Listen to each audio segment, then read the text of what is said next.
বাংলা নাশে কার পাপ, কবি দিদিতে চক্রবর্তী।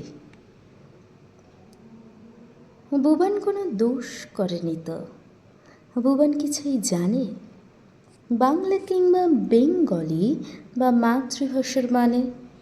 শিখিয়েছে মা এবং বাবা, মর্নিং টু নাইট ইংরেজিতে চলবে ঘরে, অ্যান্টি বাংলা ফাইট।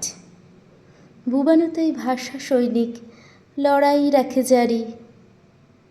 টিচার বলেন এটাই তো চাই, এটাই তো দরকারি। বাপ মাও কোনো দোষ করেনি তো, ওরাই তো ঠিক জানে বাংলা শিখলে তাদের বুবান ঠাঁই পাবে কোনখানে।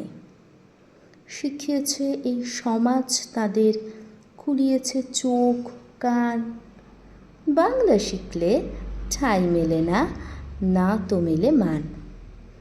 তাই তো তারা দেশের আগে ভেবেছে ছেলের কথা।